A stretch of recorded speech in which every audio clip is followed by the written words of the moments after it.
Я приветствую вас, дорогие друзья, уважаемые гости и подписчики моего канала. Пламен Пасков на связи прямо сейчас, в прямом эфире. Пламен, приветствую вас. Приветствую вас и ваших нетерпеливых, растущих, лояльных, ядерных, но зато периодически тревожных, как сказать, аудиторию, людей, поддержников, ядерная аудитория, по-моему, я уже это говорил. Так что, ребята, мы живем в такое сверхинтересное время, когда последние пару недель инъектировали, можно сказать, некоторую, не то что уверенность, а надежду на то, что может быть. А вот сейчас чередуют холодным с горячим душем. Поэтому мы пытаемся разобраться между этими двумя струями.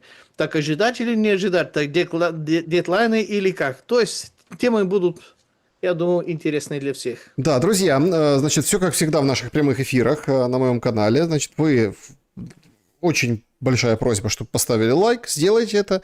Это поможет, это поддержит, конечно, наш стрим. И сегодня все как обычно, имеется в виду, что вопросы свои можно оставлять заблаговременно и в сообществе YouTube, и в клубе зрителей Шелеста, и, конечно же, онлайн в чате трансляции. Чат трансляции подключим и все эти вопросы в самом конце, но если не хотите никого ждать и прям хотите, чтобы все прочитали, выводятся на экран вопросы по QR-коду, это и поддержка канала, и, собственно, самовыражение ваше, поэтому милости, как говорится, прошу, пользуйтесь, и, конечно, очень интересно будет понять, что за вопросы, да, и какие ответы на эти вопросы у нашей уважаемой аудитории сегодня мы получим. На самом деле ситуация закручивается нешуточная и очень много противоречивой информации. Вот прям и тайного, секретного, и заявления абсолютно разные. И 28 было, 19 стало, вся пресса об этом пишет, а что там в этих 19 вообще, черт ногу сломит, вообще не разберешь. Значит, но опрос сегодняшнего эфира звучит следующим образом. К чьим предложениям по итогу окончания войны будет ближе? Варианты. Как США скажут, так и будет. К европейскому плану. К ультиматуму Путина 2024 года. Или до итогов еще очень далеко будет война. Вот такие 4 варианта. С этого я предлагаю начать, потому что поговорим и о пунктах, поговорим и о заявлениях, и о том, собственно, к чему все идет, да, перед этим Днем Благодарения. Но для начала ответ на вопрос. К чему все-таки в оконцовке будет ближе видению завершения войны в Украине? Ну, процентов на 70, наверное, с небольшим. Первый пункт. С большими опасениями, что здесь будет вперемешку с четвертым пунктом, потому что не будет так, как... Ну, там вариант 3, конечно, исключается, потому что ультиматум это дело другое, третье, четвертое. А вот то, что европейцы сейчас, так называемые европейцы, еще раз, под названием европейцы не имеем в виду 27 стран-членов Европейского Союза, а коалиция у желающих формально из 16, из которых только 6 тянут, ну, коротко говоря, подключены на все 100, плюс одна неевропейская страна, то бишь Великобритания, которая является главой всех этих 6. То бишь коалиция желающих из 7, ну, формально 16. Так что они сейчас оказывают жуткое сопротивление, что наводит меня на мысль, что, скорее всего, Дональд Фредерикович Трамп все еще, грубо говоря, ведет некоторую такую субъектную акцию и не хочет, вернее, не готов поделиться вот этими недрами не то, что Украины. Украину не вопрос. А вот недрами российской армии, недрами России, которые были в этих 28 пунктов, кстати, вы сказали 19, а я увидел, что их уже сократили на 16, поэтому у меня вопрос, 28 или 16, или где-то посередине все это будет. Ну, да, сейчас не будем их разбирать, наверное, подробно, а только острые, которые вы там приготовили. Я склоняюсь к тому, что будет, как это Америка захочет, но при условии, если Америка договорится с левым берегом Темзы, поделиться, если договорится поделиться, а до этого, к сожалению, будет война свирепая, как и до сих пор, с некоторыми, конечно, уговорами в том числе.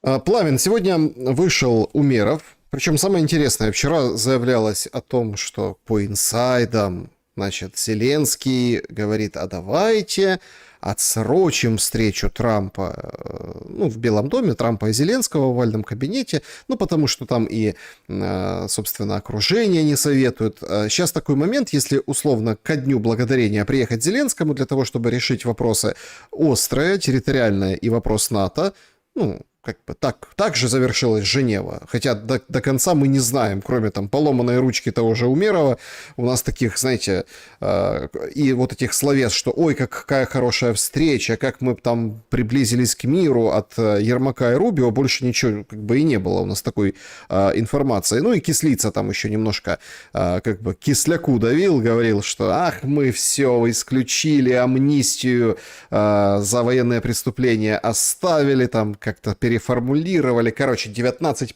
пунктов — это вот сила.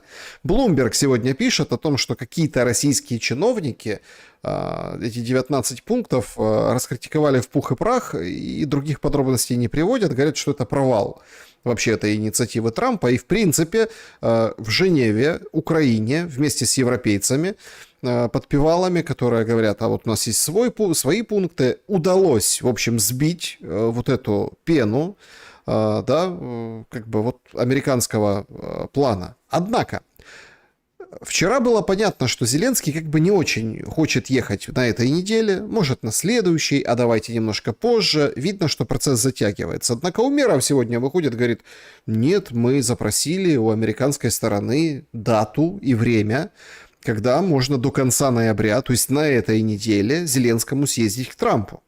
Заявление официальное, заявление как бы брошено. Это не какой-то не инсайт, это он сам заявил, как участник процесса. Как вы думаете, вот сейчас мы видим вот этот треугольник, да? Украина, Америка, Россия. Все решается пока мы наблюдали, да, как бы в такой прямой, в отрезке США-Украина. Американцы вроде как подключили россиян, говорят о секретных переговорах в Абу-Даби. Но у нас остается прежний вот этот, ну, скажем так, порядок. Сначала США укатывают Украину, а потом как бы дошаманивают этот план с россиянами. Или уже что-то начало меняться? Песков вдруг выходит, говорит, слушайте, а без Европы план не может быть реализован, давайте Европу тоже подключать. Насколько это конструктивно и как вы видите развитие событий? Кто с кем и в каком порядке будет, ну, скажем так, совокупляться в рождении вот этого общего документа?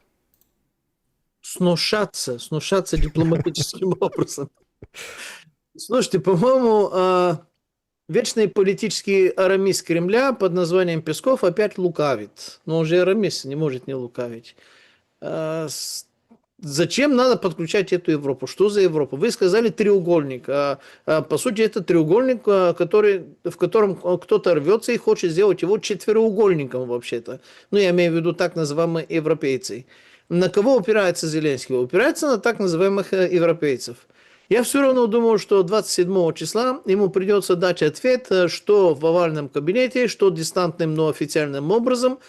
И ультиматум Трампа в этот раз не без оснований. Вы и в вашей передаче, и в других передачах последние, больше года, не скажу последние несколько месяцев, а больше года постоянно обсуждали, а что сделает Америка для того, чтобы заставить Зеленского. Я всегда говорю, что есть как минимум два мощнейших инструмента, которые Америке не будут стоить абсолютно ничего.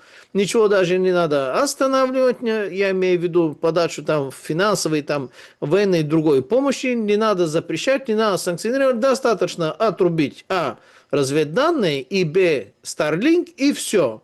И вот это прозвучало буквально в пятницу, на самом деле, прозвучало. Прозвучало, что если 27 числа Зеленский не скажет «да», либо «yes, sir», то, следовательно, вам отрубаем разведданные и запрещаем пользоваться американским оружием тем, которые даже у нас купили на территории Украины. И все дела.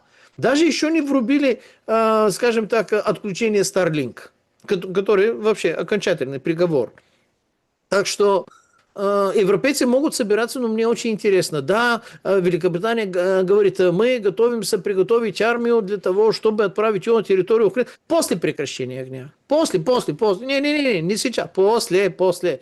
Франция тоже говорит, мы сейчас будем делать призыв, здесь будем набирать добровольцев, там странные суммы прозвучали, несколько сот евро в месяц. Это что за добровольцы, что за суммы, не французские.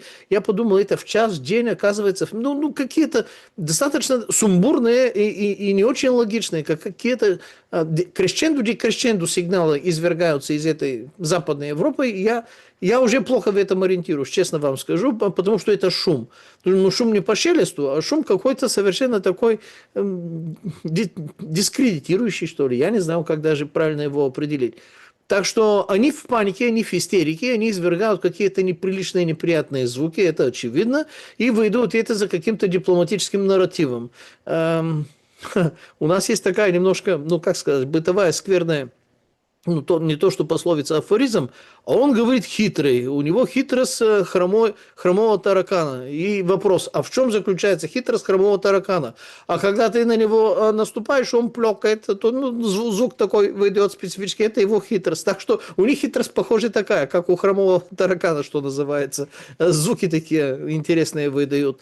Если чем им ответить? Они, встают горой за Зеленским, они, дипломатически, вербально, а вот даже финансами они не могут ответить. Даже вот этими 140 миллиардов евро российских активов, плюс, там 100 миллиардов обещал, конечно, Норвегия из своего суверенного фонда 1,7 триллионов, которые там есть. Даже с учетом вот этих денег, с этих сделок, 150 Гриппенов, 100 Рафалей, там еще каких-то там британских 17, коротко говоря, даже на этом уровне они могут отвечать только в неопределенном будущем времени, которое измеряется годами, не днями, не неделями и даже не месяцами. Говорят, что первые в лучшем случае поступят года через 3, скорее всего через 5. Судя по нашему горькому опыту в Болгарии, которые имели дело не с Рафалями, не с Гриппеном, а с F-16, заплатили сполна на 100%, не на 100%, мы заплатили на 500-700%, мы заплатили навороченный Бентли для покупки такого обычного потрепанного Ford Focus. У нас это получилось 2019 год. И из этих 8 оплаченных Ford Focus'ов по цене Bentley навороченного 2019 года мы увидели, сказать 2 это немножко перебор, потому что у одного течет топливо, керосин там брызгает, как брызгалка какая-то, коротко говоря, не годится в летательных таких упражнений. Другого нам притащили то ли воздухом, то ли землей, то ли в брюхо какого-то другого самолета, потому что сам он летать не может, потому что какие-то платки китайские то ли сгорели, то ли недосинхронизированные. Вот такие самолеты F-16 нам привозят. Так что, судя по нашему передовому натовскому болгарскому опыту с этими поставками, и вряд ли кто-то приготовил Украине какие-то более быстрые, оперативные или качественные поставки, особенно вот этих летательных аппаратов. Но, тем не менее, вот эти европейцы сейчас, понимаете ли, единой горой нет напротив Трампа, где капитуляция Украины, мы наши, вы говорите 19, я читал потом и про 16, не суть, может 16, потом добавили 3, стало 19, либо наоборот из 19 сократили на 16, это неинтересно. Это уже план капитуляции России. Каким образом ты можешь заставить Россию капитулировать? Вот этими вашими 16-19, что ли? Чем вы ответите? Тем, что до сих пор и отвечали. А больше, а дальше, потому что это, очевидно, недостаточно. Один из главных вопросов, который я знаю, что наши зрители ожидают, хотя, может быть, вы сегодня не собирались его задавать, а скоро, вообще-то, если все они не договорятся, как долго продолжится вообще-то эта война, и когда она прекратится не на дипломатическом, а на военном уровне? Вернее, не как будет прекращаться, а как она будет раскручиваться. Мне не дано знать, скажем так, полноту информации. Я даже сильно сомневаюсь, что даже верховные главнокомандующие обладают именно этой же неискаженной настоящей информацией. Но я знаю простую вещь. Дерево отрубают 100 ударами топора, падает при последнем. Все предыдущие удары дерево держится и стоит. Так вот, я не знаю, насколько ударов топора уже нанесены по дереву под названием Вооруженные силы Украины. Я не знаю, сколько у них там осталось продерживаться. Если местами, и не одним местом, а несколькими местами на фронте, там уже подходит на 90 плюс, а может быть на 95 плюс ударов, и туда, как мы ожидаем, ну, там идут расчеты, когда Россия возьмет Славянск, Краматорск, Дружковка, Константиновка и так далее. Судя по этим темпам, этих 100 ударов должно быть после 26 года. Но мы не знаем, сколько ударов нанесено. Если нанесено 95 плюс ударов, может оказаться, что буквально через считанные, ну, недели, не буду говорить дни, вот так в нескольких местах прорвет, что окажется, что это произойдет очень быстро, очень скоротечно, просто потому, что дальше и больше стоять будет некому, потому что эти 100 ударов свое дело сделали. Фронт достаточно длинный, рубят его, там щепки летят давным-давно, рубят мужики, что называется, и неизвестно, где и как действительно эти количественные изменения в ближайшее, может быть, время или в скорейшее, некоторые такое среднесрочные, там, пару-тройку месяцев максимум в перспективе, получится так, что где-то рванет. Можно ли ожидать, что прорвется фронт России? Ну, теоретически, конечно, все можно ожидать. Правда, мне в этом слабо верится, потому что я не вижу вот эти инструменты, которые занимаются именно этим делом, а именно сокращением личного состава вооруженных сил Украины, может быть, сокращением производственных мощностей Герани, может быть, сокращением производственных мощностей военно-промышленного комплекса, потому что НПЗ – это НПЗ, но это не военно-промышленный комплекс. На худой конец, даже если абсолютно все предприятия НПЗ будут уничтожены так, что восстановлению не подлежат, я уверен, бензин, дистопливо и керосин потекут со стороны Беларуси, Китая нужными объемами. Да, это будет немножко дороже, но этого будет. Не будет отсутствия, нехватки, паралич не будет. Значит, у вас есть чем возместить вот этот личный состав. Если нет, если ТЦК работают, ну, скажем так, на пределах своих количественных возможностей, коэффициента полезного действия, что бы это ни означало, я понимал, как скверно это звучит, ну, ждем тогда другие инструменты, типа снижения призывного возраста, это требует время, которого, может быть, и не будет, то есть времени не будет, пока все это протащит. Мобилизация женщин, время на которое тоже, может быть, будет не хватать. И если удары топора зашли за 95 ударов, эти 5 оставшиеся удары могут быть совершены в ближайшие дни, а может быть, недели. Ну, может быть, пару-тройку месяцев, как максимум. Именно так я это вижу. Значит, итальянцы, конечно, ну, мы помним еще те времена, когда были итальянские комедии популярны, да, там Классные. приключения итальянцев в России тоже по этим мотивам вспоминают. Вот такую карикатуру опубликовали. Значит, называется она «Европейские объятия». Стоит Урсула на желтом фоне и отбрасывает тень на голубой, ну, типа Украина, да, а получается форма креста. Причем такого могильного. Понятный намек о том, что, собственно, Европа тянет Украину в могилу. И это действительно видно по... Вчера очень активно пресса публиковала сравнение, условно, то, что предлагается на первом этапе, и то, что предлагает Европа. Значит, Кая Каллас сегодня отвергает членство, ну или как возвращение России в Г8, как будто Россия просится в Г8. Тоже такой вопрос, понимаете? И там много других пунктов, которые там и про выборы, и про территории, признание и непризнание. В общем, Европа достаточно жесткий план выкатила. Скажите, а если мы так вот в большом пределе посмотрим, а какой смысл Европе уничтожать Украину? Вот опять, я возвращаюсь к этому утверждению, его там многие критикуют, многие там спорят. Сейчас украинцы, например, поделились на два таких варианта. Ну, у них два варианта рассматривается, на два таких типа. Одни говорят, что, в общем, нельзя, это капитуляция. Все, что вот эти план Трампа, это ужас. Другие говорят, ребята, давайте соглашаться на то, что есть, потому что дальше будет хуже. И что вы хотите, чтобы...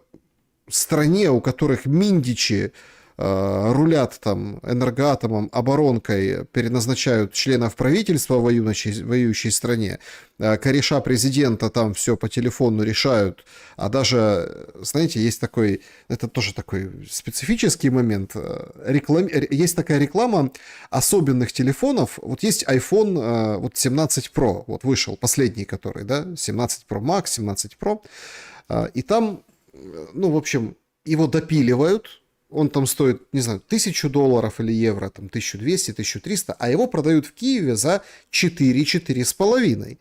Потому что убирают оттуда камеру, всякие там фронталки, вот эти. Короче, все, что может тебя спалить, все, что может прослушать, все, что можно там, локатор вот этот, который тебя выдаст. То есть функции как бы корректно убирают, и у тебя телефон без камеры, за тобой как бы невозможно следить, и в Киеве эту услугу называют телефон Миндича. Ну, типа, чтоб мутки мутить, дела решать, и чтоб тебя, условно, спецслужбы с меньшей вероятностью накрыли, влезли к тебе в телефон. И прям за это готовы люди платить, за вот такую конфиденциальность, да, за то, что влезли в iPhone, перелопатили его, прям $4000. И это в Киеве прям популярно. Как вообще может, собственно, ну, вот на что рассчитывать, стратегировать Европа, находясь... как бы стратегированием заниматься, когда Украина находится в таком положении? На что расчет? Какие ее планы? Странные, действительно, смекалистые у вас ребята. То, что можно продать за $4 под названием Nokia 3210, который будет обладать всеми этими функциями без этих больших напрягов, ну, пусть продает за $4000, если кому-то от этого в удовольствие. Я даже знаю, кому это в удовольствие. Те, которые это продают, а не те, которые это покупают. Ну, не суть. А на что стратегируют? Вы классный термин. Честно, я впервые такой термин слышу. На что стратегирует Европа?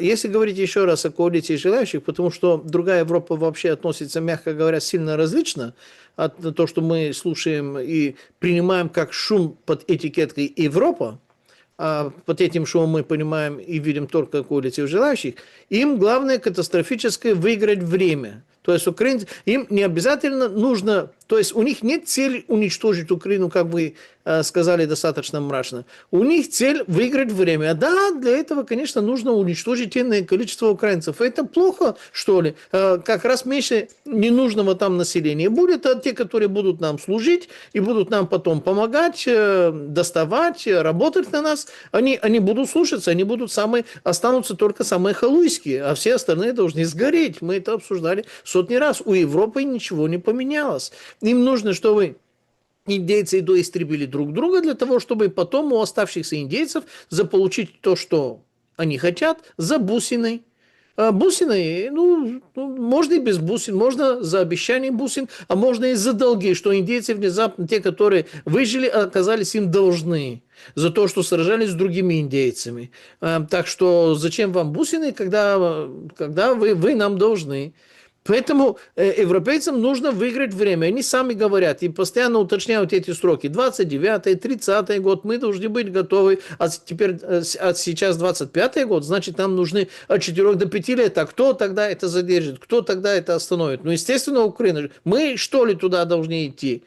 Поэтому европейцы, они оперируют только вот этими мотивами. У них нет специальных целей уничтожить Украину, потому что Украину и украинцев они не рассматривают как какие-то, ну, еще раз, как рассматривают западные европейцы, например, восточноевропейцев. Они их воспринимают как людей, ну, такого третьего-четвертого сорта, которые, да, существуют, да, действительно есть такие люди, которые даже на нас похожи, даже это самое, мы же понимаем, что правильнее всего их определил когда-то Адольф Алойзович Чикалгрубер. Унтерменшен. Они недолюди. Они людоподобные, но они недолюди. Так что да, они похожи, они могут нам служить, они даже, если придут и станут нашими гражданами, у них генетика не такая уж и плохая, могут участвовать, скажем так, в составе наших народов, если забудут свое происхождение и распрощаются с ним категорически, решительно и навсегда, а так это недолюди.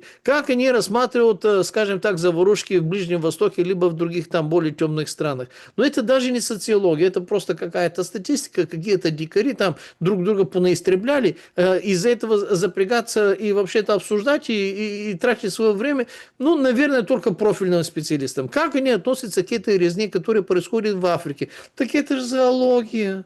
Ну, то, что в Судане погибает сейчас больше людей, чем на фронте украинском, они даже под микроскопом с трудом это находят. Причем только те, которые действительно очень любознательные, которым профильно это нужно делать. Так что как они относятся к Украине? Они относятся как объект задача решения. Для решения наших задач нужно заставить вот этих там в Украине, какие бы они ни были, кто бы там ни был, продержаться. А как это их проблемы? Да, мы будем их подбадривать и кричать. Деньгами будете отвечать? Оружием будете отвечать? Как это? Откуда это? Зачем это? Нет, они должны продержаться. Мы должны поддержать вот этого туземного вождя. Потому что помимо вот этих тысячи часов записи без ни одного мовноязычного слова, которые там все родители и омбудсмены, понимаете ли, священные мовы всех времен и народов, они между собой только на языке оккупатора вообще-то общались. А вот имеются и другие, не 1000 часов записи, самого главного гаранта Конституции, что называется, и, к сожалению, эти записи находятся не только у европейцев, а находятся у этих кураторов НАБУ и САП. А кураторы НАБУ и САП, как известно, это международный бангстериат, а большая часть из которого резидирует на территории США. А США сейчас поставили дедлайн. Либо ты 27 числа, сегодня 25, ну, через 2 дня буквально, да. До конца этой недели мы должны увидеть, что слово будет более весомое. Слово Зеленского плюс коллективного там коалиционно желающего, там решительного, нерешительного, фантазерского и другого там неважно как, либо слово Фредерич. Если Фредерич человек слова, мы это увидим. А трубят, ну, как минимум разведданные. Ну вот так, на сутки, на 2. А почему бы и не на выходные? И посмотрим. Потому что вот эти ребята в окопах, я не знаю, они соблюдают ли шаббат, если у них там выходные, суббота, воскресенье они отдыхают, занимаются там другими там полезными, творческими, духовными делами, или продолжают стрелять и убивать друг друга и пытаться быть неубиенными и не ранеными. Если они не соблюдают шаббат, то тогда отключение разведданных на субботу, воскресенье, на выходные, что уикенд, что называется на древнеславянском исконном таком политически правоверном языке, посмотрим. Так что Европа, ей нужно время. Но сил нет, ответить чем-то есть. Слово пацана, а так они же не пацаны. Они за базар ответить не могут. И если кто-то мог ответить, он уже это сделал. Кто из них ответит за базар? Выходит дама вчера, левит. Это очень тоже знаковое проявление заинтересованности. Кэролайн Левит, милашка. Значит, заинтересованности Соединенных Штатов Америки. Это прям очень важно, потому что мы обычно не видели пресс-подходов. Если, допустим, Песков, да, то есть его часто там подходят журналисты, и он что-то комментирует. Оно не всегда сбывается, как вы сиронизировали, да, но он делает те заявления в то время, когда нужно, чтобы это прозвучало. Это все уже заметили. Значит, и выходит она, да, левит, и говорит, что, в общем, по решению Трампа напомнила, что прекратили финансирование Украины. Оружие, которое продают НАТО как бы для Украины, оно не может быть вечным.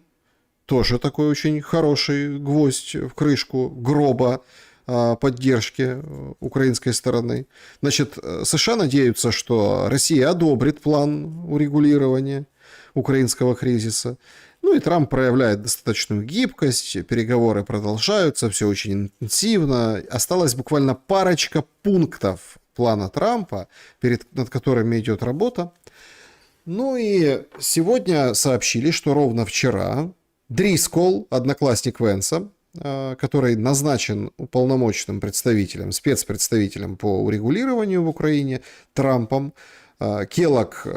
Кстати, все так не заметили, это так буйство просто такой информации. А Келлог, уходя, полную панамку насыпал украинской власти. Слушайте, как не было этих объятий Ермака, как не было этой дочурки, которая там фонд курировала, как не было вот этих всех гастролей. В общем, вышел и четко говорит, надо соглашаться, все, все в сторону. Аж Келлога было не узнать. Но он уже ушедший, поэтому, может быть, так мало интересно было его вчерашнее, позавчерашнее, в зависимости от часовых поясов, заявление. Так вот, Дрисколл в Абу-Даби встречается с россиянами. Встречался вчера, сегодня переговоры будут продолжены, передают о том, что туда отправили Буданова, или рядом посидеть, кофе попить, или непосредственно поучаствовать. Кто от россиян, непонятно. Секретные переговоры знаете, даже вот само сообщение о секретных переговорах не делает его секретными, но то, что эти переговоры есть секретные, секрет Полишинеля. Ну, давайте так. Ну, все прекрасно понимают, что если мы видим на поверхности вот это вот сумасбродное шатание, метание от пункта к пункту, от заявления к заявлению, то наверняка этому предшествует и это сопровождает очень активная фаза кулуарной, ну, вот такой переговорочной переговорной борьбы, то есть кулуарной договоренности. Как вы думаете, вот удастся ли Дрисколу то, что там не удавалось Келлогу? Там Эксиос описывает, что он вообще такой парень инициативный, не просто там за ним стоит Венс, а он и сам как бы приходит и начинает как бы разруливать. Financial Times вообще описывает его как человека решительного, который заходит, а там был в Киеве, пока там в Турции чего-то у Эрдогана выпрашивал или пиарился Зеленский вместе с Умеровым. Умерова забрал из Турции, привез. Они же уже были здесь, представители Пентагона, и Дрискол встречался с поверенной Дэвис, послом, ну, исполняющим обязанности посла Америки в Украине, и послами стран Европейского Союза. И он прям заходит, чуть ли не с ноги дверь открывает и говорит: пора заканчивать это дерьмо. Это означает только одно. Правда это или приукрашено, или преувеличено, неважно. Это означает, что у него есть четкая задача – закончить. И вот эти секретные переговоры россиян с Дрисколом, и где-то там рядышком, может, Буданов, переодетый в сову, наблюдает и глазами как бы клипает, моргает. Это, наверное, все-таки знак того, что с россиянами будут договариваться, и будет очень жесткая договоренность. Есть ли надежда на эту тайную дипломатию в этот период?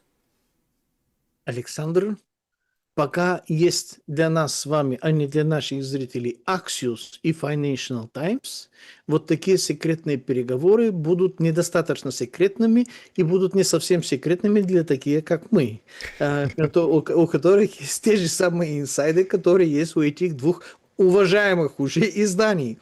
Так что такие же секретные вообще-то инсайдеры говорили, что язык Дрискола, когда он был в Киеве с генералом Рэнди Джорджем, если я не ошибаюсь, и еще с одним американским генералом, потом вспомнил, ну, коротко говоря, там он пользовался цветущим, нецензурной, там матом, можно сказать, от первого лица единственного числа, искренне и лично, и на высоких тонах. Насколько это правда, это инсайдеры Киева должны сказать. Для меня было некоторым удивлением, что Умеров вернулся вообще в Украину, потому что потом подумал и понял. Это не вопрос его личной смелости после операции Мидас, чтобы он вернулся. А это вопрос решения Америки, которая уже отправила своего американского гражданина по совместительству под названием Умерова, Рустама Умерова, обратно туда дорабатывай и отрабатывай, что называется. Даже злые, опять же, американские языки, наверное, Алексей Николаевич Арестович сказал бы, что какие-то нью-йоркские там таксисты, либо вашингтонские таксисты рассказывают, что часть из этих пунктов, ну не 19 или 16, вопрос, естественно, немножко спорный, а как раз именно этих 28 были прописаны, продиктованы, одобрены и, может быть, консультированы именно с Умеровым, который вообще-то имел к этому процессу некоторые не совсем отдаленные участие. Насколько это правда, это нью-йоркские таксисты, это ребята такие, что называется, Арестович должен рассказать, что это за надежный источник, может быть. А так, я действительно считаю, что сейчас 27 числа поздней части 27 числа, ну как, если по американскому времени, то да, мы 28 числа услышим и увидим это. А на самом деле все совершится, поскольку переговоры происходят именно в наших часовых поясах, которые не совпадают с американским рабочим временем. Может быть, если эти ребята из Axios и из Financial Times будут иметь такие же надежные источники на местах, может быть, мы это узнаем до того, как официальный Вашингтон, округ Колумбия, об этом нам будет вещать. Я думаю, что Зеленского, во-первых, действительно убедят, Это может быть стоить некоторое сопротивление, где-то ритуальное, где-то искреннее, где-то такое яркое. Он же артист, он эти этюды прекрасно знает, умеет. Мы это видели 28 февраля 2025 года. Но я думаю, что отсрочка до окончательного его согласия будет длиться дни, но никоим образом даже не неделя. Поэтому Зеленского они примерно от 27 до конца этого месяца, я думаю, что его, да, скряжа зубами, мы увидим, услышим, прочитаем, и оно будет публично объявлено. Ну, ради спасения Украины, там найдется много чего, что сказать, ради чего на такой тяжелый, болезненный, унизительный, ужасный, но ответственный, очень ответственный компромисс он пошел. Когда мы увидим то же самое, да, властелина Кремля, ну, это будет интересная часть. Я думаю, что это, наверное, будет около 3 декабря, может быть, с 3 по 10. Сильно хочется надеяться. Потому что действительно в этом первом сценарии 28 пунктов, которые были буквально на коленке. Там все это было очевидно, что не то, что не юристы это писали, а даже люди, которые... странные люди с странным представлением, как это должно быть написано, как это должно быть гарантировано, а вроде бы о серьезных вещах они там писали, и, скорее всего, там чувствуется некоторая шизоидность, которая наводит меня на мысль, что части вот этого 28-точкового текста писали разные люди, либо с разных сторон. Не суть, здесь гадать уже неинтересно, мы уже это прошли, вы, наверное, тоже прошли в вашем канале, я подробно уже прошелся по всем этим пунктам, пункт за пунктом, не хочу это повторять. Я думаю, что 70-80% из того, что были эти 28 пунктов, останутся в окончательном релизе. Если Путин с этим согласится, я думаю, что он согласится вербально и скажет, а вот с этими замечаниями, а спросите опять Зеленского, а вот с этими замечаниями или там коррекциями, дополнениями, некоторые, не более чем 20-30%, наверное, вы согласны? То есть до середины декабря будет немножко туда-сюда, итерация очищения, добавления некоторые редакции, и уже к католическому Рождеству, наверное, будет уже какая-то уже обрисованная картина. И Трамп стаканчиками, под курантами, там в Белом доме, в овальном кабинете и так далее и тому подобное. My fellow Americans, что называется, мои дорогие американцы, видите ли, я добавил еще одну большую звезду в моей коллекции остановленных мной, прекращенных мной войн. Так что, пожалуйста, любите жаловать. С 1 января ожидаю, что вы ко мне уже обращались, господин Трамп миротворец. Ну, наверное, что-то такое. Смотрите, тут же какая еще история, причем такая очень важная история. Вот прошлой ночью летела по Украине. Традиционно, вот мы видим карту, большинство целей летело на Киев, но Одессу били по энергетике, Харьков точно так же, Харьковская область, значит, понятно, прифронтовые удары были, ну и Сумы, Одесса, удары по энергетике, Киев тоже удар по энергетике.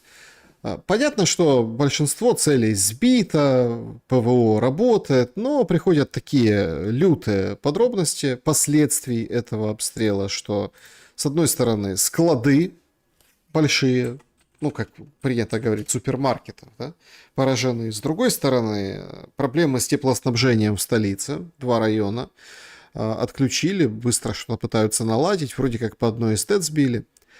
Меня вот ну и Украина тоже отвечала. Опять-таки, я не знаю, насколько, мне очень сложно верифицировать, но украинская сторона заявляет, что они поразили в Таганроге, по-моему, на аэродроме в Таганроге, там есть авиационная база, и ремонтная, и конструкторская, и там поразили А-60, экспериментальный, с лазерным оружием. Вот. И об этом вот раструбили, сказали, вот. Но мы же видели, как с юга, с той стороны России тоже поступали данные, что беспилотник влетел в дом, ПВО било тоже там, куда прилетали ракеты. Короче, это вот так вот обоюдно, но несопоставимо по масштабам. Тут 2 вопроса. Вопрос первый. За что сейчас условно погибать солдату на фронте в момент, когда есть надежда, что все может быть закончится, то есть, условно, погибнуть последнему, да, с одной стороны. И, собственно, к чему вот эти разрушения и жертвы, и удары по критической инфраструктуре в этот, ну, такой, на этой стадии, да, сейчас к этому доводить зачем? Зеленский выходит и вчера в вечернем обращении говорит: люди добрые, давайте, будьте внимательны к новым и новым ударам. Мы понимаем, что это эскалация, которая продиктована абсолютно другими мотивами, там, военными, воздушная война, война на передовой, продвижение и так далее. Однако, Пламен, вот сейчас насколько важен вообще фронт и тыл?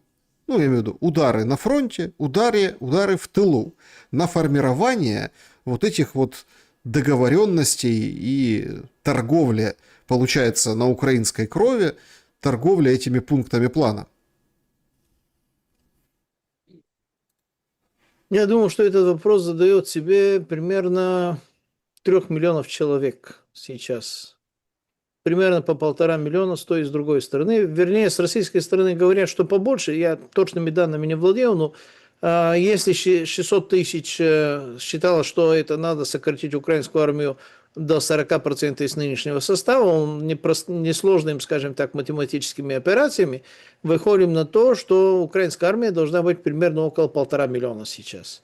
Я не знаю, что в армии включено, кроме как действительно сражающиеся. Там пограничники входят, а другие силовики ТЦК. Ну, коротко говоря, не суть. Условно 1,5 миллиона. И я подозревал, что с российской стороны стоит, скорее всего, больше, но, по крайней мере, не меньше. Поэтому тот главный вопрос: а за что сражаться, если завтра мир, если завтра приказ, если завтра вообще? Наверное, задают себе все. Правда, пока этого нет. Я уверен, что они вынуждены сейчас заниматься именно тем же самым делом, вот с этими тяжелыми мыслями в головах, но военные действия у них уже это автоматизм, потому что я слежу за некоторыми телеграм-каналами, в которых российские вооруженные силы буквально из окопах делятся, как оно и есть. Не то, что официально транслирует Министерство обороны Российской Федерации, не то, что зетовские там каналы транслируют и так далее, именно то как оно и есть. Но там, извините за натурализм, выйти, справить малую нужду нельзя, потому что дроны сразу прилетят, покурить тем более и так далее и тому подобное. Все организовано таким образом, что да, если ты там себя ловишь вот такие информационные каналы, которые мы сейчас обсуждаем, и посылы, что может быть скоро, от этого дронов меньше не становится, от этого обстрела 122-миллиметровых, 152, вернее, с украинской стороны 155-миллиметровой и 80-миллиметровой миной меньше не становится. Поэтому и та, и другая сторона слушает это с прибольшим интересом, но я уверен, что они продолжают заниматься своим военным делом, может быть, не сильно переусердствуя, когда им говорят: иди в штурм. Ну, приказ есть приказ. А сказали тебе: иди в штурм, ты что ему скажешь? Слушай, так я же это самое по телеге увидел, и там вообще-то телемарафон сказал, что, наверное, нас вообще-то притормозят. Может, пересмотришь свой приказ? Интересно посмотреть на вот такой диалог. Я думаю, что такой диалог места не имеет там вообще. Невозможно. И с той, и с другой стороны. Так что они занимаются своим привычным делом, естественно, без никакого рвения. Какое рвение на 4-й год? Почти никто там, грубо говоря, ротацию не проводил. Есть там некоторые, меня поправляют, что ну вот, отслужил там сколько, пару-тройку месяцев и 10 дней вернулся домой. Ну ребята, ну не смешите мои подковой. Даже если не на 3 месяца раз он 10 дней повидал семью, а каждый месяц он по 10 дней, по 15 дней повидал семью. Это что? Это восстановление, что ли? Это ротация, что ли? Это как? Это вы серьезно, что ли? И с той, и с другой стороны. А большинство бойцов говорят, что как они их призвали, они вообще не прекращали заниматься именно этим делом, и они перегорели, они эмоционально перегорели, они психически перегорели. Все это выжженные люди вообще-то, внутри, я имею в виду чисто психически, психиатрически, с любой другой такой точки зрения. Времен Великой Отечественной войны сразу хочу напомнить или сказать тем, которые это не знают, потому что сейчас принято это даже не знать. Строго соблюдалась ротация, строго соблюдались отпуска, строго выплачивались боевые, и Сталин к этим вещам относился, мягко говоря, очень строго и очень аккуратно. Ни одной медали, премии и так далее не замедлялось, неукоснительно, все получалось. Если боец должен вернуться, то он возвращается. Все.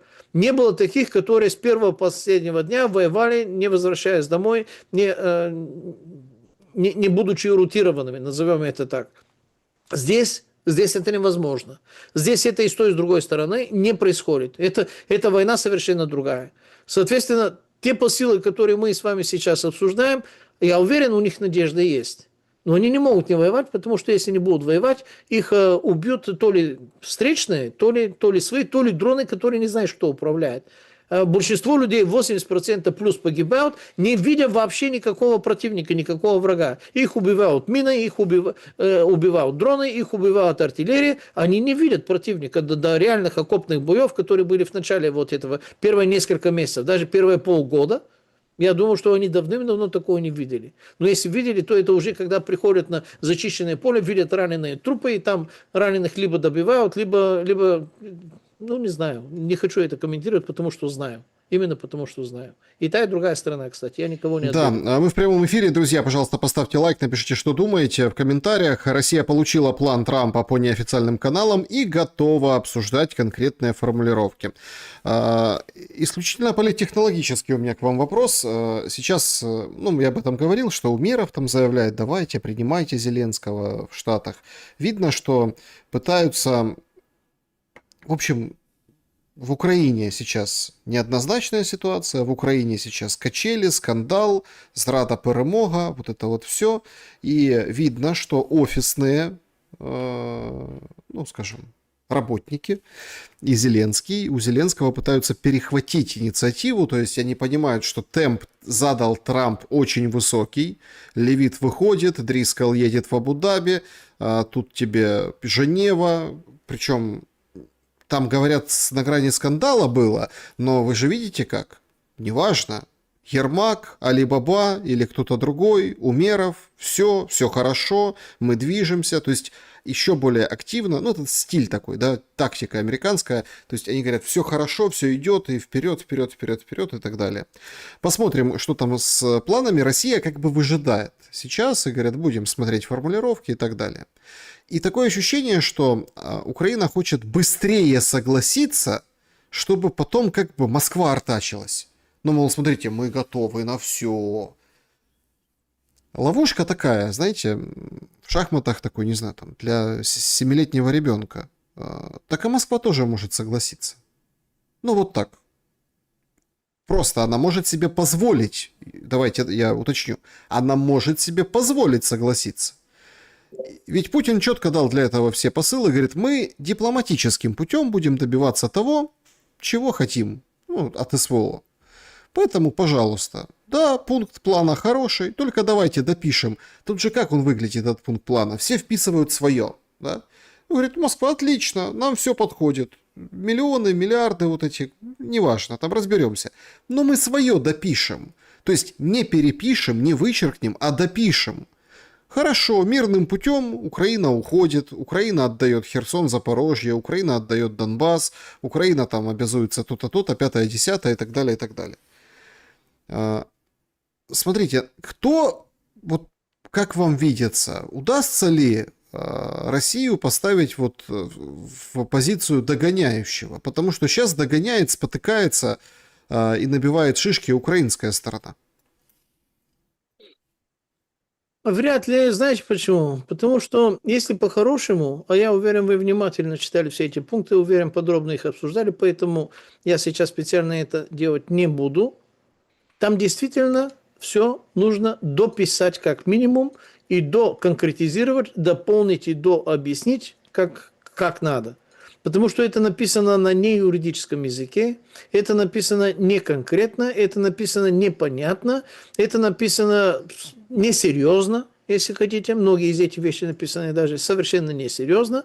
Есть пункты, которые, мягко говоря, конфликтуют с другими пунктами. То есть, например, пункты, которые ограничивают, заставляют Украину вообще не стучаться с первым пунктом, который говорит, будет восстановлено или будет впредь признано, ну, какой-то суверенитет Украины, как будто до сих пор никто его не считал. Это, не хочу опять в конкретику входить, но там происходят вещи взаимно противоречащие. Это оксиморон называется на научном языке.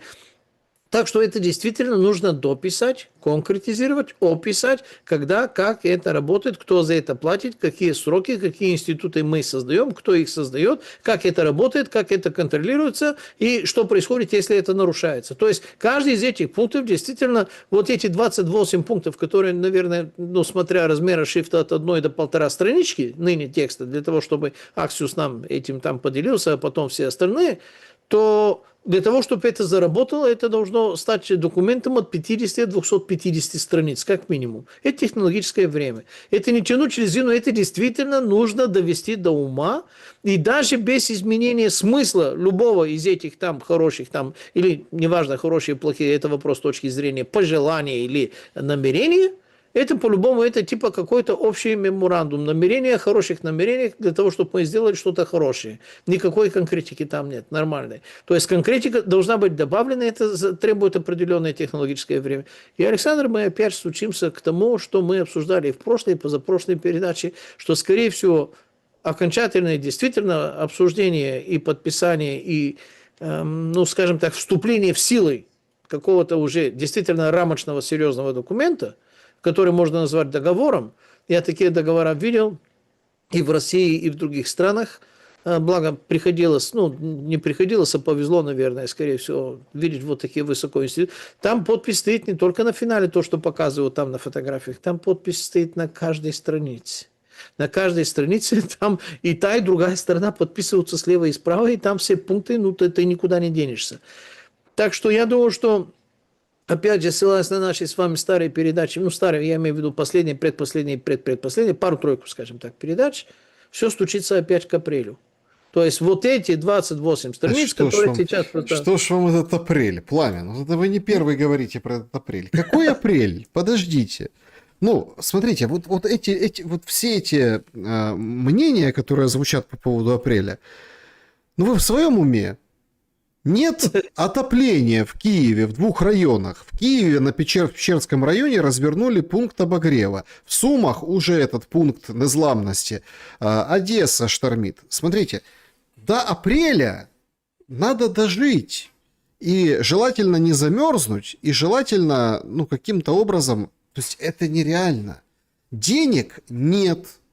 Они там сворачивают эти программы, потом говорят, нет, мы не сворачиваем, просто модернизируем, ну, всякие вот эти национальные кэшбэки. Короче, денег нет у правительства.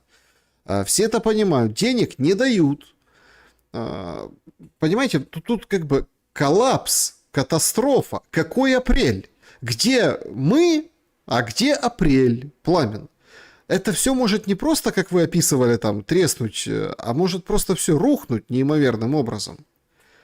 Ну, по поводу Лаврова, мы просто в прямом эфире, цитата Лаврова, что у Европы был шанс поучаствовать в формировании пунктов урегулирования, но Европа этот шанс провалила. Опять мы видим, Песков говорит, вот, без Европы никак, а Лавров говорит, goodbye, Европа, до свидания. Ну так о каком апреле идет речь? Проблемы индейцев шерифа не волнуют. Вы волнуетесь как человек, которому это не безразлично. Мне это тоже не безразлично. А нас-то кто-то спрашивает. Нас, может быть, Зеленский спрашивает, может быть, Путин спрашивает, может, Дональд Фредович спрашивает, может, Урсула фон дер Лайен нас спрашивает, может, кто-то из них действительно заботился о том, о чем вы говорите.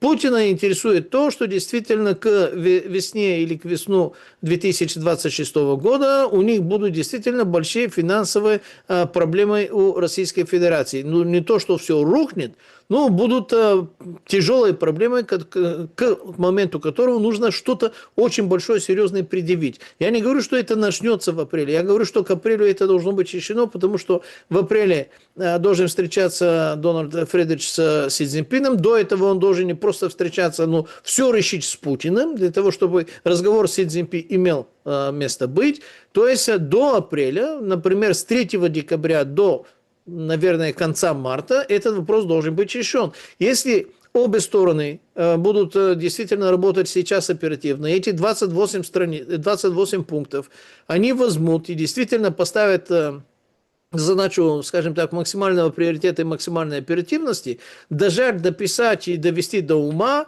в каком-то, скажем так, стахановском труде с такой большой интенсивностью, они могут, наверное, до конца декабря, до начала середины января, если на то будет серьезная политическая Слушайте, воля. мы с вами... А то, что перемерзнуть, это кого там волнует? Послушайте, мы с вами там, ну, люди с высшим образованием, мы учились, писали рефераты в школе, в университетах, там, ну, вот как-то рефераты, мы это все.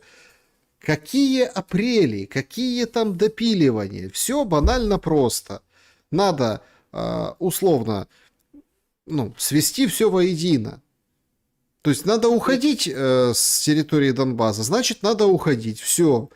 Вышел же Зеленский, говорит, я буду бороться до последнего. Ну, молодец, поборолся. Все хорошо. Понимаете? Ну, вот так решили. Это же опять уникальный шанс у Зеленского все спихнуть на Трампа. А вот эта пресса, прости господи, которая против Трампа, там же сейчас, вот я в завершении основной части, сейчас перед вопросами зрителей, хотел бы всем, ну, как бы напомнить, что там же действительно очень серьезная история, там в Конгрессе, внутриполитическая. Значит, все больше республиканцев хотят вслед за Марджори Тейлор Грин покинуть Конгресс.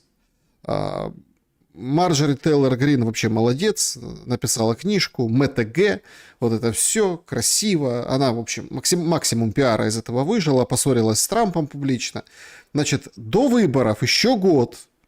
А вот рекорд фактически 7-летней давности могут легко побить. Значит, тогда республиканцы разгромно проиграли, потеряли 42 места в Палате представителей. Причем по голосам избирателей демократы смогли обойти республиканцев на 8 пунктов. А сейчас, если верить последним опросам, отрыв демократов уже двухзначный, ну то есть за 10%. У республиканцев еще обострились проблемы с перерисовкой округов. Все больше республиканцев, в общем, могут быть, скажем так, утеряны. Это уменьшает и так шаткое их большинство до 218 мест. Уже сейчас это вот анализируют американисты. Понимаете? И в этот момент мы видим, что, ну, очень и очень опасно Трампу играть в эти все игры, потому что у Зеленского всегда есть последний крик. Крик: «Трамп, ты нас сдал!» Это подхватывают все глобалисты, ну, демократы, и топят республиканцев.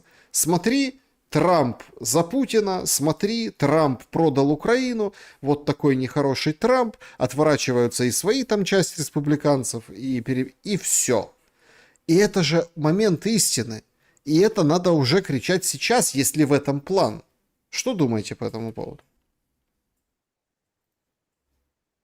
Смотрите, даже если пункт, а там много таких, если не сказать большинство, даже если пункт о том, что НАТО не будет вот это делать, НАТО не будет принимать Украину, Украина не будет стремиться в НАТО, только вот это, то, что по поводу НАТО, это там 3-4 пункта есть, для этого не нужно изменить устав НАТО, потому что устава НАТО не существует.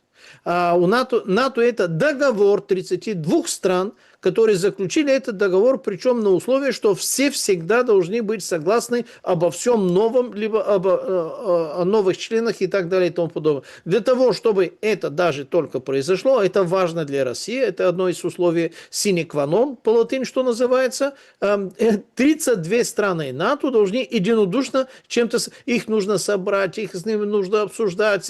Помните, сколько времени из-за одной Турции не принимали Швецию и Финляндию в НАТО? По поводу Швеции, потому что кто-то там сжигал Коран. Год с чем-то, ну, Швецию с Финляндией, из-за Турции они это не делали. А теперь мы здесь обсуждаем, апрель это сжатые сроки или нет, потому что на территории многостранной Украины ужасно. Слушайте, если сравнить то, что сейчас ужасно на территории многостранной Украины, вы посмотрите в сторону Судана. В сторону Судана люди действительно погибают от голода, больше, чем погибают от убийства, а от убийства и от военного конфликта погибают больше, чем сейчас на фронте.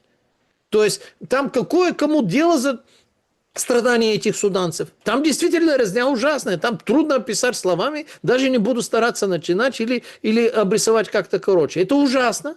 Но это видят только те, которые пользуются дальнозорными трубами, Хаблом или какими-то микроскопами электронными. Только они это видят. Кому какое дело, сколько там, какие страдания, какие погибают, какие детки, какие сердцераздирательные вообще-то картины и ужасы там творятся. Кому какое дело? Из тех, которые мы сейчас с вами имеем в виду, я имею в виду, а не нас с вами. А именно те, которые мы сейчас обсуждаем, и думаем, что и им как-то... Трампу, да, вы правильно сказали. Вот разруха в республиканской партии, разруха в МАГА, Марджори Тейлор Грин была одна из главных 5, может быть, даже из первых 3, скажем так, поддержников. И Марджори это не человек, это человек с шлейфом, человек с длинной тенью, которая за собой потянется, и МАГА будет уже не та, я не знаю, кто там будет возмещать ущербы. Трампу действительно хорошо, что хорошо и для России, и для Украины, что Трампу действительно нужно и своему населению, и своей республиканской партии, и всему миру быстрейшим образом предъявить какую-то действительно такую большую миротворческую победу. И он инструмента в этом плане не пожалеет, не потому, что ему жалко людей, которые страдают, как вы сказали, в Одессе, в Харькове, в Киеве, по территории всей Украины, а потому что ему нужно что-то предъявить. В этом-то и есть шанс. Но, Александр, я видел договора такие серьезные. Я видел такие договора. Я держал их в руках. Как договора между компаниями, которые весят вот такие талмуды огромные, по 250, я видел и больше страниц. И каждая страница мелким таким газетным шрифтом. Все там предусмотрено. Все. То, что невозможно подумать, и то, что невозможно... представить себе даже. Все там предусмотрено по поводу выполнения вот такого пункта, который мы там читали. Государственные договора, серьезные, тоже так выглядят. Но есть большой шанс, что, может быть, вам повезет. Вам в смысле, что время будет потрачено меньше, чем я ожидаю. То, на что вы надеетесь и хотите обрадовать наших зрителей. Когда я вижу, как написан договор НАТО, какие глупости там написаны, даже в этом замечательном пункте 5, и в пункте 4 и 6, те, которые соседние, там очевидно работали не те люди, которые занимались вот этим действительно тяжелым, настоящим, высоким профессионализмом, на котором нужно писать вот такие договора о жизни и смерти, войны и мира. Вы говорите... Если не быстрее как-то это скорые руки это сварганят, то тогда да. Вы включаете вот это буквоедство, свойственное эксперту, это, конечно, похвально, однако тут у нас очень простой расклад. Такой сюжетный. Вот многие же там видели вот это сакраментальное обращение 10-минутное пятничное Зеленского, и там даже в соцсетях обсуждают, что он как этот Джон Сноу, там даже безуглая пришла, все, готовьтесь, зима близко, в общем. Зима, правда, близко, ничего хорошего от нее нет, и у нас будет или черная зима, или 28 пунктов, и там обсуждают, вот специально выбрали так, да, локацию, специально вот так Зеленский так предстал. Вы буквоедством занимаетесь, а тут есть очень простая логика, такая ситуативная, да. Значит, чтобы Зеленский не верещал на всю демократическую общественность американскую, европейскую и весь мир, ведь мы же имеем ряд разведпризнаков, об этом никто не хочет думать и говорить. Выходит Такер Карлсон, говорит, смотрите, да. Ермак 100 миллионов, или сотни миллионов, или 100 миллионов, скоммунистил, все. Wall Street Journal об этом знает, у них есть материалы. Если они опубликуют, это прям все доказано. Но они этого не делают. Почему? Потому что срывают план Трампа. Понятно, что Мёрдоки, Wall Street Journal, у них свой интерес в этом. Нам Такер приоткрывает вот эту историю, которую я вас спрашиваю. Смотрите, чтобы Зеленский не начал верещать, ему надо изначально его девальвировать и уничтожить репутационно. Кто-то говорит о том, что его надо попросить, сказать, Зеленский, смотри, приезжает в Вашингтон, ему говорит Трамп, уходи. Вот смотри, тебя вот этот ФБР, ЦРУ, тебя, никто не трогает, твои счета при тебе, твои флешки Миндича, твои вот эти товарищи. Давай, уходи красиво. Районы, кварталы, понимаешь? Все, уходи. И тогда у него тогда есть выбор. Понимаете? У него есть выбор. Уходить или дальше выполнять условно заказы и сотрудничать с европейцами, ну, имеется в виду выполнять договоренности с Европой и так далее, с королевскими домами. А есть второй вариант. И тут мы объясняем скорость Трампа. Ему нужно быстрее, чтобы Трамп, ну, чтобы Зеленский спрыгнул с этого договора. И тогда следующий шаг будет уничтожение репутационное, не знаю, про физическая война, не будем никому желать смерти. Короче, уничтожение Зеленского. Потому что если Зеленский останется на вот этот год, как нам все предрекают, до этих выборов в Конгресс, это будет рот, который будет открываться тогда, когда нужно, который будет уличать, критиковать. Это сейчас он покладистый, потому что сейчас вот момент такой, решается все. А дальше Зеленский не нужен. И чтобы этот рот, чтобы не открыл, нужно его заткнуть или дискредитировать. Дискредитация сейчас вот мы видим на паузе в расследованиях НАБУ. Но Трампу надо и в этом вопросе торопиться. Мага сыпется уже сейчас. Как вы думаете, Трамп хочет, чтобы Зеленский ушел? Ну как, по-тихому уже не получится, ну давайте так, красиво. Трамп спокойно может решить вопрос Зеленского действительно очень быстро и оперативно. Я искренне удивлялся, что Зеленский продержался после апреля этого года, я имею в виду после 28 февраля, что он дотянул и не только до апреля, я думал, что до апреля надо было его удалять, но тем не менее это вопрос Трампа, вопрос творческих взглядов, когда и как его ликвидировать политически. У Зеленского есть достаточно уже жирный большой шлейф компроматов, в том числе есть американская недвижимость, вот это самое большое ранчо. То есть прижать Зеленского не составляет никакого труда для Трампа. Но здесь главное понять, как англосаксы вообще-то оперируют. Им не надо наказывать это на сладкое. Им надо получить результат. Я уверен, что они будут дозировать утечки вот этих компроматов против Зеленского после 27 числа. Если 28 числа не будет уже оповещено публично, что Зеленский это подписал, уже осталось, как вы правильно сказали, за Кремлем, чтобы вот так, уже мяч в вашем поле. Так что ваша ответственность. Если Зеленский сделает то, что от него требуют по функционалу, ему продлят некоторую политическую форму существования, физическую, до того, если он это подпишет, что там было написано. 100 дней после этого должны быть выборы. Значит, если он это подпишет, это означает, что все, через 100 дней его не будет, и он должен просто провести выборы. Там не написано, что у Зеленского будет иметься право баллотироваться на эти выборы. Если он сделает эту глупость, чтобы баллотироваться на эти выборы, ну, получит то, что я вообще не сомневался, именно получит унизительные, разгромные вообще-то поражения на эти выборы, и опять придется ему куда-то прятаться. Слушайте, а где он может спрятаться? С этими честно наворованными деньгами, которые по некоторым расчетам доходят в сумме, не на эти смешные 100 миллионов. 100 миллионов – это только одна компания, это один только Энергоатом, это 15 месяцев расследования на 7 фигурантов. Это крупица. Это не наночастица, но это крупица. Реальные объемы оцениваются по разным подсчетам в сумме. Еще раз, финансовые, боеприпасные, продовольствие, любые другие там помощи, естественно, с кавычками, от 8.7 до 11.3 миллиардов стырено.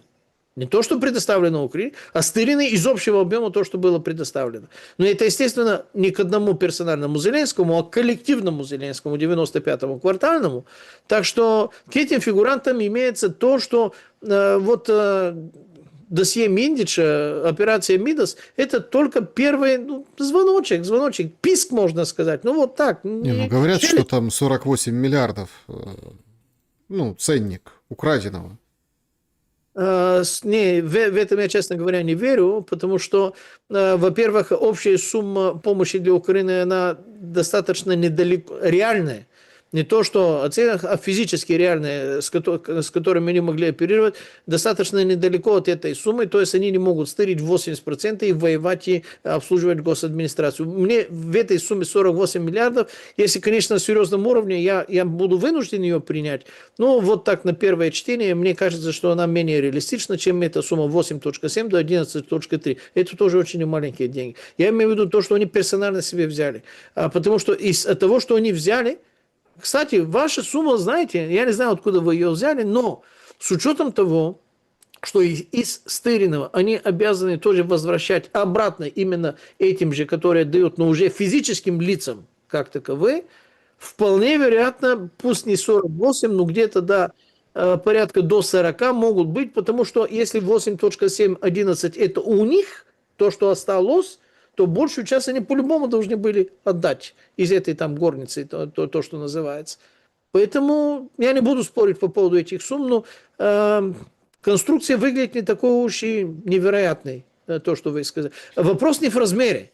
Вопрос в том, что на него и на его команды имеются мощнейшие инструменты, которые, если хотят раздавить его как букашку, они могут это сделать сегодня. Но им не нужно раздавить. Им нужно, чтобы эта букашка сделала функцию, которая нужна. Вот то, что им нужно. И они будут давить ее поэтапно, будут рубить хвост по позвонкам. Они могут отрубить не хвост, они голову могут отрубить. Но им пока что нужно рубить хвост по позвонкам. Первый позвонок ушел. Операция Мидас, что называется. Дальше мы посмотрим после 27 числа. Да, не важно, какой размер, важно умение, как пользоваться. Это мы тоже, скажем так, слышали из других, скажем, тематических выступлений на Ютубе и не только. В общем, итоги опроса. К чьим предложениям по итогу окончания войны будет ближе? 1% считает, что к европейскому плану. 17% как США скажут, так и будет. 29% к ультиматуму Путина 2024 года. И 53% до итогов еще очень далеко будет война. Спасибо, что проголосовали. Спасибо большое за то, что отметились. Что скажете? Как вам итоги? Народ? Сколько приходит первый плюс четвертый? Четвертый это 50 с чем-то, а первый было сколько? Ну, Трамп я имею в виду. Америка. Ну, Америка 17. 17 плюс 50 с чем-то. Вот видите, что я, не выбрал одного, потому что считал, что оба будут иметь место быть. Ну, приближаемся к голосу народа, к Vox Populi, что называется. Значит, друзья, переходим к вашим вопросам. Из клуба зрителей тут интересуется пользователь-подписчик Андрей. Товарищи, здравствуйте. А что за марка и модель у легендарного автомобиля Пламена Паскова, на котором он объехал всю Евразию и не только? Mercedes 124, Volkswagen Charan и Ford, Galaxy. Ну, Ford Galaxy это было коротко, пару-тройку раз, а все остальное это был Mercedes 124, мой личный, а потом взял себе машину побольше, семья прибавилась, и вот так, Volkswagen Charan. Так, значит, поехали вопросы из сообщества YouTube. Пишите вопросы в чат трансляции. Здравствуйте, давно хочу спросить Пламена. Мой прадед, тогда молодой офицер, освобождал Болгарию в 1877. Говорят, что среди рядовых болгар, не историков, есть память об этой войне и симпатия к русским. Правда ли это? Это не просто правда. 3 марта каждый год, особенно сейчас, когда Болгария имеет колониальную антиболгарскую администрацию, чисто такая, скажем так, антинародная по сути своей, где все русское должно быть испоганено, и словами брызгают то самое, что они есть неприличное, и все русское должно быть запрещено, и разговоры в положительном духе должны быть, караются, прямо скажем. 3 марта, поскольку это национальный праздник Болгарии, почему? 3 марта было подписано Сан-Стефанский договор между Российской империей и Османской империей, который является итогами, финалом вот этой войны, в результате которого Болгария получила право восстановиться в качестве государства на территории Балкан, причем границы, которые его величество царь-освободитель Александр II начертал на этой карте, они совпадали с болгарскими диацезами, то бишь с территориями болгарской православной церковью и с территориями болгарских этнических земель. То есть это было действительно объединение, воссоединение болгарского народа единым и целым. После этого это стало национальной идеей Болгарии. Именно этот Сан-Стефанский договор, именно поэтому памятник Александра II сейчас перед болгарским парламентом на коню продолжает стоять. Есть более чем 400 памятников этих солдат и воинов, которые погибли или воевали на нашей земле. И 3 марта, почему я об этом вспоминаю, от 350 до 500 тысяч болгар пытаются подняться на Шипки. Почему пытаются? Потому что физически невозможно, чтобы все там поднялись, потому что дороги это не могут принять, и потому что они ползут именно и по лесам, в том числе с семьями, с детьми, в том числе с маленькими, для того, чтобы подняться и это отмечать. Это происходит большим шествием и в городе Стара-Загора, где выкатывают 250 длиной метров флаг. Там есть памятник стражи-освободители, воины-освободители Стара-Загора. Это город, который тоже российская военная слава и героизм подполковника. Там все улицы Стара-Загора, они и сейчас именно именами вот таких русских офицеров. Сегодня, когда некоторые, скажем так, горы-защитники вот этой исторической памяти пытаются уязвить болгар, говорят, вы забыли про Шипку, про Плевну, а мы вас освободили. Вы, сегодняшние ребята, никого не освобождали. Вы даже не можете назвать несколько из этих генералов, которые каждый ребенок болгарский знает по той простой причине, что имена этих героев и сейчас находятся на наших улицах. Генерал Гурков, генерал Тотлебен, генерал Стулетов, все эти генералы, Эрнрот, Каулбарс, Дибич и все остальные, все они на наших улицах. У нас деревни на эти и города названы, не только улицы, и памятники все еще стоят. Так что болгари могут назвать не 3, не 5, а иногда и до 10 из этих генералов, которые здесь воевали. Мне могут описать подробно. Кстати, мой прадед по отцовской линии Николас был ополченцем именно на Шипке, сражался. Здесь недалеко наша малая родина, ну не суть где и как, никто не найдет на карте, это небольшая деревня, но он там сражался. Так что это не понаслышке. Генерал Радецкий, подполковник Литин, который нес самарское знамя. Самарское знамя это было знамя болгарского ополчения. Сшили его, вышивали его монахини Иверского монастыря рядом с городом Самары. И когда болгарское ополчение в количестве 6 с чем-то тысяч бойцов, кстати, они вынесли самый большой, скажем так, груз на Шипки, потому что русских бойцов там было меньше, чем болгарское ополчение, иначе Сулейман Паша, если перешел бы через этот перевал, воссоединился бы с Усманом Пашей в Плевне, и тогда неизвестно, как война закончилась. Ну, история сослагательное наклонение, естественно, не терпит. Так что все эти освободители, они хорошо известны. 3 марта каждый год у нас в Болгарии идет небольшое прорусское восстание, потому что наперекор и напротив течения всех этих информационно-дезинформационных мейнстримов, несмотря на то, что болгарские официальные колониальные СМИ стараются это не отражать, весь интернет и благосфера болгарская кипит с этими кадрами, где, еще раз, сотни тысяч болгар по всей Болгарии, во все большие болгарские города, и не только, выходят именно с этими знаменами. И поскольку самарское знамя это тоже бело-сине-красное, ну, не так, как сегодняшние российские, есть идиоты, естественно, британцы, американцы, которые говорят, болгары сейчас с российскими флагами. Это не российский флаг, это самарское знамя. И когда они стали к этому придираться, наши действительно достали и российский современный флаг. Ну да, чтобы вместе, да, видно было. Да, то еще больше их раздражает. Да. Значит, вот такой вопрос. Добрый вечер, Александр и Пламен. Почему вечер, час назад? Потому что у человека вечер, поэтому разница часовых поясов. Тут такой вопрос. Вам не кажется, что вот уже неделю, как все обсуждают не пункты мирных планов и коалиций медиаторов, а согласованные сливы? То есть старый добрый медиатуман для политических уколов, и что реальные пункты условий завершения войны слишком жестоки как для простых украинцев, так и для простых россиян. Заранее спасибо за ответ.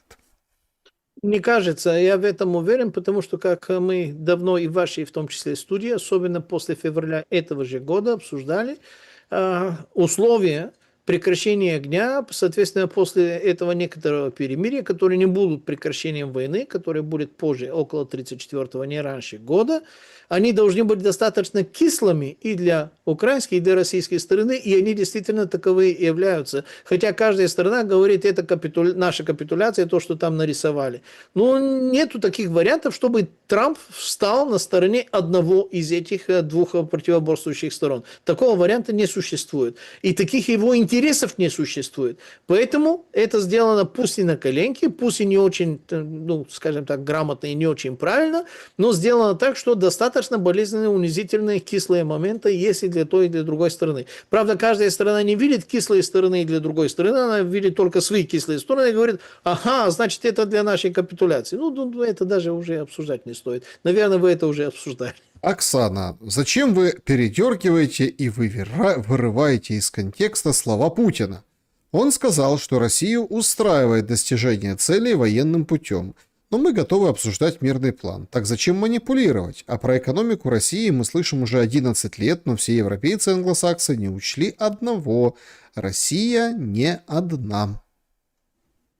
Во-первых, я не понимаю, что я перевирал. Я не припоминал, чтобы сегодня я цитировал. Вы сегодня говорили о том, что когда мы с вами беседовали об апреле, что к апрелю будет беда с экономикой. Вообще-то такая об этом плане, да. Послушайте, вот эта история, вот мне так нравится, у России будет беда с экономикой. Если у России будет беда, то что сейчас с экономикой в Украине? Вот просто интересно, понимаете? Просто и кто сказал, что Россия не выживет? Ну вот опять-таки, Украина же тоже большая страна, но она же не развалилась в условиях отсутствия экономики и вот этих тяжелейших ударов бюджета, эти дефициты, долги. Ну так Россия еще как бы не гребла в долг шибко у Китая там, и у тех, кто даст. А найдутся те, которые дадут. И не меньше дадут, чем Запад Украине. Более того, может, еще и западные страны дадут в долг России вообще легко, потому что процент, потому что и так далее. Понимаете? Ну, логику. Я не говорю, что Россия... Это цитата Оксаны, да? Нет, это я просто так рассуждаю, понимаете? И все такие, вот сейчас развалится экономика. Экономика не приводит нас к завершению войны. Уже пора понять за эти 19 пакетов санкций. Я слова развал экономики не произносил. Я говорю, что будут большие финансовые проблемы с сверстанием бюджета и с функционированием бюджета, потому что об этом писали официальные российские финансовые институции и это обсуждали. То есть я процитировал те, которые, наверное, видят эти процессы лучше, чем я. Я не претендую на то, что я хорошо в этом разбираюсь. Но факт того, что действительно, как вы сказали, 11 лет, финансовое, экономическое и социальное положение и, грубо говоря, доходы россиян не растут, за исключением, естественно, количества олигархов, которые прибавляются. Это означает, что они идут вниз. Да, по сравнению с Украиной, это просто земля и небо, это вообще не стоит даже обсуждать. Но к этому моменту Путину нужно тоже предъявить что-то, потому что то, что где-то хуже, не означает, что это помогает держать его рейтингу на нужном, желаемом им уровне. Ему нужно предъявить что-то другое. Я в этом ракурсе, в этом духе хотел это как-то объяснить, наверное, потому что не носитель языка, либо не так объяснил, либо не так был понят. Так что говорить, что Россия рухнет, нет, у меня иллюзий на этот счет не будет. Россия никогда экономически не рухнет. Ни одно государство экономически не проиграло войну, не проиграло войну, потому что у него экономические проблемы. Пока есть готовые сражаться, пока есть возможность сражаться, государство, какие бы ни были страшные проблемы начинаются после этого. У нас после 3 в Болгарии, я имею в виду, в начале 20 века, Балканской, межсоюзнической и Первой мировой войны у нас была национальная катастрофа. Действительно национальная катастрофа. Описывать подробно не буду. Это хуже, чем было с потерями европейской части Советского Союза после Второй мировой Великой Отечественной войны. Но от этого Болгария не перестала существовать, хотя была в статусе побежденной страной, и было ужасно тяжело. Так что я не пытаюсь как-то преподнести, что из-за экономических проблем вот Россия рухнет и Украина победит. Ребята, я такое не говорил, даже такое не думал. Почему Александр, надо считать, что я такое считаю, не знаю. Да, Александр из чата трансляции спрашивает, как решить противоречия в этой войне, не получив после этого конфликта внутри страны. Я как понял вопрос и по поводу Украины, и по поводу России. противоречие можно решить только одним образом. Россия должна победить. Я не говорю пожелательно, я говорю чисто логически. Для того, чтобы решить противоречие, Россия должна победить и захватить всю Украину, решить вопросы с русофобией, с бандеровщиной, с фашизмом, с нацизмом, с антирусизмом и со всеми этими вещами. И в России вот эта нынешняя власть, олигархическая, капиталистическая, компрадорская, которая ничем не, ну, может быть, некоторыми только пунктами лучше, чем украинская, то есть за исключением вот этой русофобии, вот этой клинической вообще-то истории, которую даже обсуждать приличными словами не хочу, она должна поменяться на большевики-ленинцы 21 века. Для того, чтобы восцарила социальная справедливость, для того, чтобы поднять страну, и для того, чтобы Россия стала не 200 миллионов, а вышли, все мы вместе вышли на наш общий, условно назовем, славянский миллиард. Если мы выйдем на условно-славянский миллиард, все страны, которые сейчас разделены только политически, а являемся частями единого народа, ну, разделенные политически, еще раз подчеркиваю, то тогда нас будет не просто миллиард, а мы будем настолько самодостаточны, что нам никто в мире не будет больше угрозы. С выходом на все эти океаны, морей, минералов и полей и всех остальных ресурсов, даже наш внутренний рынок и наши внутренние стандарты при условии справедливости и нормальности, и еще раз, новый социализм 21 века, то, что сейчас Китай. Слушайте, у меня есть друг, профессор Иво Христов, который является аналогом профессора Фурсова, Андрея Ильича, с которым они, кстати, дружат. Он был в Китае несколько раз за последние несколько лет, причем до 1200 километров внутри, вглубь Китая, вплоть до провинции Юнан, которая контактна там с Тибетом и с Индией. То есть самое что он не есть глубинка. Он говорит, ты понимаешь, что мне даже...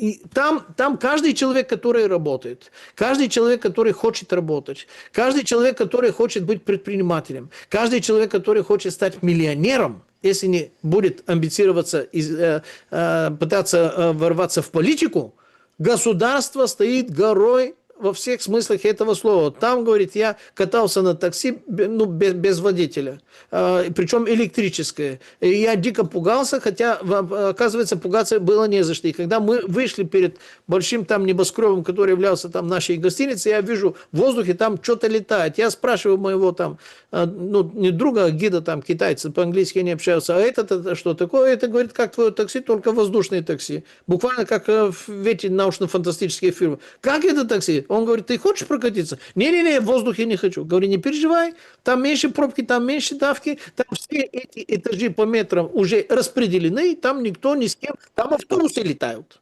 Не просто машины, где там, сейчас скажу, значит, есть одноместные, двухместные, 4, 8-местные и 12-местные. Да, автобусы маленькие такие, микробусы летают. И они, все это распределено по разным этим этажам, все управляется роботами, практически без человеческого участия.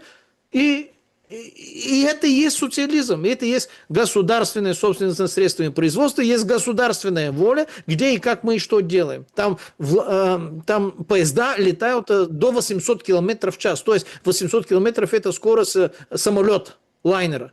То есть, если будет нормальная инфраструктура и дорога, они постоянно это строят. Они построили больше высокоскоростных дорог и имеют больше железнодорожную сеть для высокоскоростных дорог, чем весь остальной мир, умноженный на 2,5 раза, это есть в Китае. Потому что именно там государство отвоевало свое право на суверенитет на Тяньаньмэне в начале 90-х годов, и дальше уже пошли вперед так, что сейчас AUKUS пытается решить. Это длинная тема, Александр, не хочу ее развивать, потому что здесь карты, здесь события, здесь даты, здесь количество, здесь цифры, здесь цитаты надо обсуждать. Вот что могли бы мы иметь, если не были бы вот эти кремлевские мерзавцы и негодяи, предатели второй половины 80-х годов. И вот этих негодяев из КГБ, которые были внешней силовой оболочки, внешней, скажем так, оболочки клеточной мембраны, которые сдали, пропустили и приготовили вот этих кремлевских негодяев, которые разрушили союз нерушимых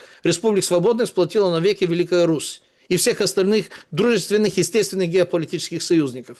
Вот если это не было бы, мы были бы не как Китай, а на пару-тройку десятилетий перед Китаем, потому что сейчас Китай в 22 веку по сравнению с нами. Не по сравнению с нами, а по сравнению с высокотехнологическими столицами этих самых. Москва, там, Брюссель, Берлин, Нью-Йорк. Нью-Йорк говорит, а он и в Нью-Йорке очень много был. Это помойка, это дерьмо. Это 50 лет назад, чем Шанхай, чем Гонконг, чем Пекин, чем все эти Нанкин и прочие китайские города. Они поэтому хотят гасить Китай. Потому что Китай – это уже такая очевидность, которую уже не спрячешь. Даже чисто туристически ее не спрячешь. Ну, долгий разговор, простите, наверное, у вас и другие вопросы есть. Да, друзья, всем большое спасибо за то, что следите за нашими эфирами по вторникам. Вот в первой половине дня. Пламен, благодарю за время и мысли.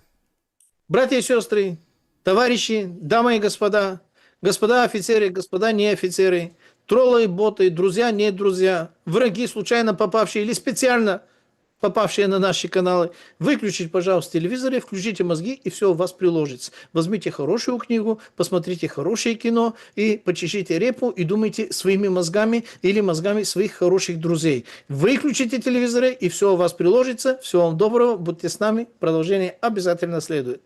Друзья, берегите себя,